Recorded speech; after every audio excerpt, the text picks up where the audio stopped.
some graphs of this in the condition of post-modernity, and I introduced them in the Enigma, kind of showing what happened to the value of real estate investment trusts in the United States, what happened to property market shares on the London stock market in 1973. They were going like this, and then boom, they crashed big time. And that played a very significant role in the formation of the difficulties of the 1970s. In particular, it played in, as you can see again right now, into the fiscal crisis of New York City in the 1970s, because, you know, fiscal crisis is generated by falling property prices, and people can't pay their property taxes and all that kind of thing.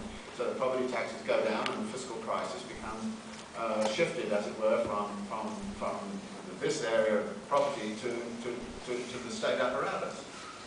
Now, again, what's interesting about this is you then start to say to yourself, well, how many times over the last 30 years have we seen crises which have actually emanated from the land and property market? What happened to Japan? Japan was booming like crazy in the 1980s. It was the big economy. Everybody was kind of saying, we've got to be like Japan. Then all of a sudden it blew up. What blew up? Land prices.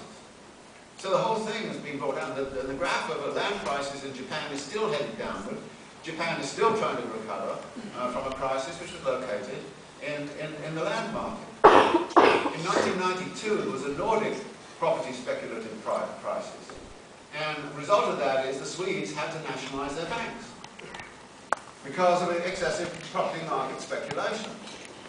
And in nationalizing their banks, they did what, you know, what all good sort of governments do. They cleaned up all of the mess and then gave it back at a discount price to all of these people who messed up the situation in the first place. So there you have another. And then, of course, we had our own savings and loan crisis. Remember that? Oh no, people have amnesia in this world. There was a huge savings and loan crisis, and the government had to put up $200 billion. Got back a lot of it, or most of it actually. Had to put in about $200 billion, and over 1,500 institutions went bankrupt between about 1988 and 1994 during the savings and loan crisis. A huge crisis, which was based mainly in not so much in housing, but mainly in commercial property ventures. So actually, when you look back, what you see is a pattern in which the blowing up of urban investment actually becomes a very significant aspect of crisis formation. And that, of course, was very much the tale this time around.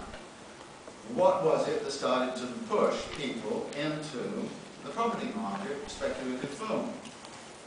And when the stock market crashed in 2001, we were wiping out about $7 trillion in share value, there's a big problem. Where are you going to put your money?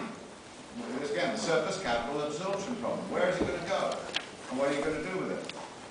And it started to go, you know, the interest rate comes down and it starts to go into property.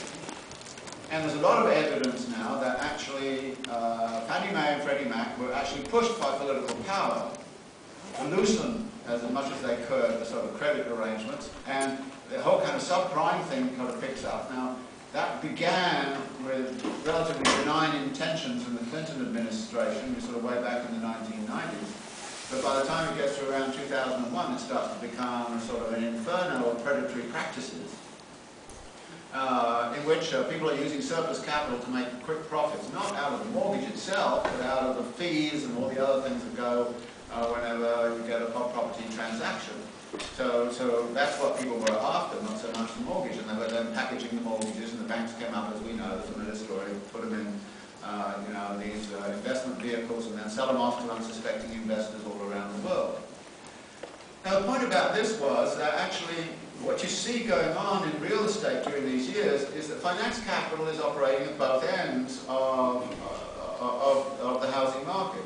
It is both funding the developer to go build tract housing, and it's funding people who probably can't pay back to buy the property at the end of the day. So you've got a neat kind of thing where finance capital is operating at both ends, both in terms of supply and demand, and you have a kind of, that's why I said it ends up with a Ponzi kind of character, Ponzi scheme.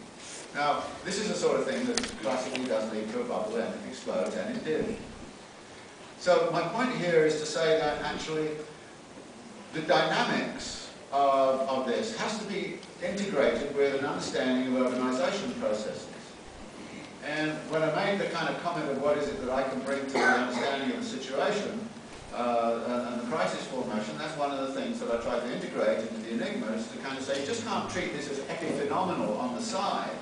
You have to treat this as something which is actually pretty foundational and dynamic, interior to the dynamics of capitalism. And by the way, one of the results of this is that, of course, urban life is being changed by these processes.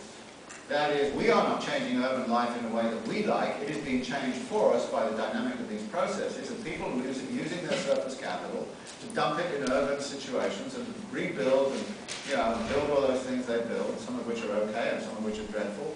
And so our lives, if you like, are sort of bound up within this process, and we have to then to recognize that and try to get hold of the urban process, as it were, and redirect it as part of a revolutionary strategy. So the crisis this time then was a crisis in which the financial system was solving the effective demand problem largely by giving credit to people who couldn't really